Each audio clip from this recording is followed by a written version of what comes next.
श्री गणेशाय नमः. अवधूत चिंतन श्री गुरुदेव दत्त. श्री स्वामी समर्थ. जय जय स्वामी समर्थ. स्वामी भक्तांनी वर दिलेल्या 2 रुद्राक्ष माळेपैकी एका रुद्राक्ष माळेला स्पर्श करा आणि स्वामी तुम्हाला कोणता प्रवचन देत आहे ते जाणून घ्या. या जगात प्रत्येकाला आपल्या कर्माचे फळ भोगावेच लागते. जे लोक इतरांना त्रास देतात त्याचा अहंकार आणि वाईट दिवस हे तात्पुरते असतात. निसर्गाचा देवाचा एकच नियम आहे, अन्यायाचा घडा भरला की तो फुटतोच. त्यामुळे त्रास देण्याचे दिवस खरोखरच मोजकेच असतात. देव कदाचित न्याय करायला वेळ घेईल. तू कधी अन्याय होऊ देत नाही. तुमची न्याय करण्याची पद्धत वेगळी असते, जे आपल्याला सुरुवातीला समजत नाही, पण शेवटी सत्याचाच विजय होतो. लक्षात ठेवा, चांगल्या माणसाच्या आयुष्यात कितीही संकटे आली तरी त्याची संस्कृती आणि प्रामाणिकपणा त्याच्या पाठीशी ढाल म्हणून उभा राहतो.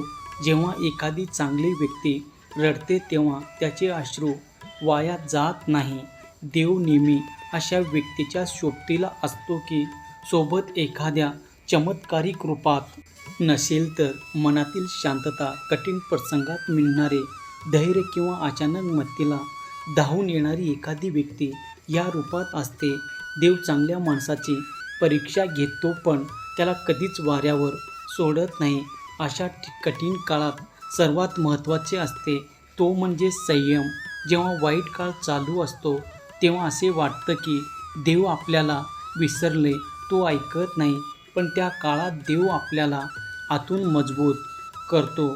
देव ते अश्रू पुसायला नक्की येईल हा विश्वासच माणसाला प्रत्येक वादळाची लढाईची प्रेरणा देतो.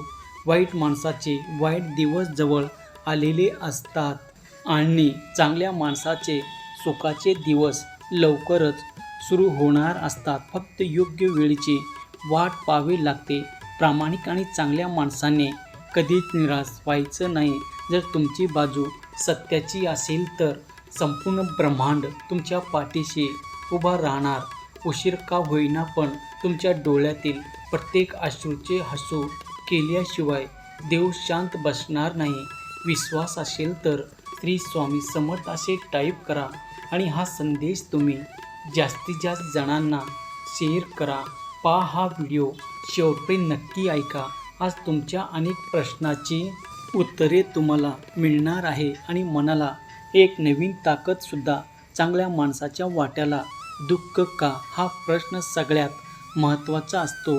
देव चांगल्या माणसाची परीक्षा घेतो, त्याला संपवण्यासाठी नाही तर त्याला अधिक मजबूत करण्यासाठी. संत तुकाराम महाराज, संत ज्ञानेश्वर महाराज किंवा अगदी छत्रपती शिवाजी महाराजसुद्धा यांनी कधीच कोणाचे वाईट केले नाही, पण त्यांना आयुष्यभर त्रासाला सामोरे जावं लागलं.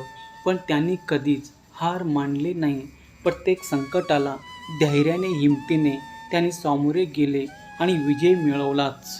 जेव्हा एखादी वाईट व्यक्ती तुम्हाला त्रास देते, तुमच्या डोळ्यात पाणी आणते, तेव्हा ते फक्त अश्रू पाणी नसते, तर ते तुमचा संयम असतो. देव ते सगळे पाहत आहे. म्हणतात ना, देवाच्या घरी उशीर आहे पण अंधार नाही.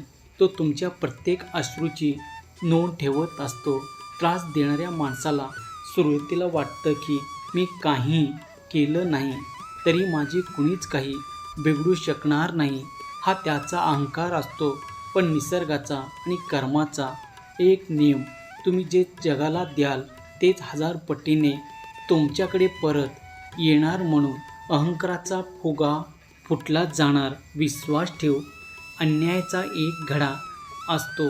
जोपर्यंत तो भरत नाही तोपर्यंत देव शांत राहतो. पण ज्या दिवशी तुमचा तो घडा भरेल, तुमचे 100 कर्म पूर्ण होतील, त्या दिवशी त्या त्रास देणाऱ्याचे साम्राज्य पत्त्याच्या बंगल्यासारखे कोसळले जाणार.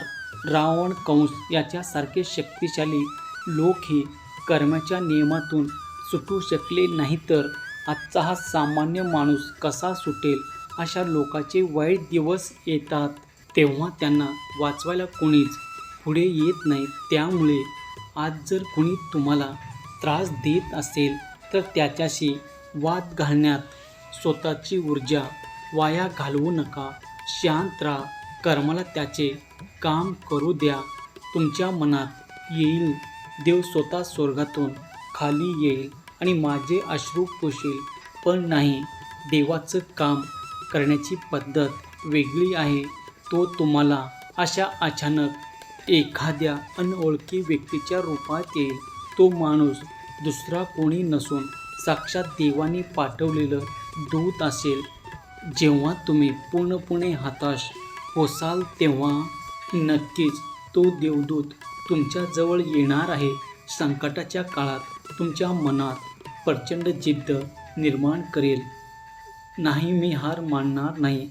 तर ती जिद्द साक्षात भगवंताने दिलेली शक्ती असणार. अचानक असे काहीतरी ज्या शत्रूने तुम्हाला त्रास दिला तो स्वतः तुमच्या समोर नतमस्तक होणार. एक छोटीशी गोष्ट, एका समुद्रात एक जहाज बुडते आणि त्यातून एकच माणूस वाचतो आणि एका निर्जन बोटावर पोचतो. तो देवाला प्रार्थना करतो पण कोणी येत नाही. तो राहण्यासाठी एक छोटीशी झोपडी बांधतो. पण एक दिवस त्या झोपडीला आग लागते. तो रडतो आणि देवाला दोष देतो. पण काही वेळेतच एक मोठे जहाज त्याला वाचवायला येते. जहाजाचा कॅप्टन सांगतो, आम्ही दूर पाहिलं आणि समजलं की ते कोणीतरी मदतीसाठी बोलवते. कधीकधी आपले अश्रू आणि आपले नुकसान हे देवानेच आपल्याला वाचवण्याचे साधन केलेले असते. म्हणून चांगुलपणा आपण कधीच वाया जात नाही. जर तुम्ही मनाने साफ असाल तर तुमच्या पाठीशी विश्वासाची सर्वात मोठी शक्ती साक्षात ब्रह्मांड उभा असतो. ज्यांनी तुम्हाला रडवले त्यांना माफ करा आणि पुढे जा. कारण त्याची शिक्षा तुम्ही नाही तर देव ठरवणार. तुमचे अश्रू हे कमजोरीचे लक्षण नाही तर तुमच्यातील लक्षणे आहे. विश्वास ठेवा, तुमचे वाईट दिवस संपत आले आहेत. देव तुमच्या अश्रू पुसून तुमच्या आयुष्यात सुखाची नवीन पाठ नक्कीच आणणार आहे. तुम्हाला आजचा व्हिडिओ कसा वाटला ते नक्की मला कमेंट करून सांगा. आणि पहा, जर हा व्हिडिओ तुमच्या मनाला स्पर्श केला गेला असेल तर नक्कीच अशा मित्रांना, नातेवाईकांना शेअर करा जे कठीण काळातून जात आहे. श्री स्वामी समर्थ. तुमच्या मुलाबाळांना सुख, समृद्धी आणि आनंदाने परिपूर्ण करो. ही स्वामी माऊली चरणी प्रार्थना केलेली सेवा स्वामी चरणी अर्पण करतो. हा संदेश शेवटपर्यंत पाहिल्याबद्दल धन्यवाद. श्री स्वामी समर्थ. जय जय स्वामी समर्थ. श्री स्वामी समर्थ. जय जय स्वामी समर्थ. जय शिवशंकर. नमामि शंकर. शिवशंकर शंभो. जय गिरिजापती भवानी शंकर. शिवशंकर शंभो.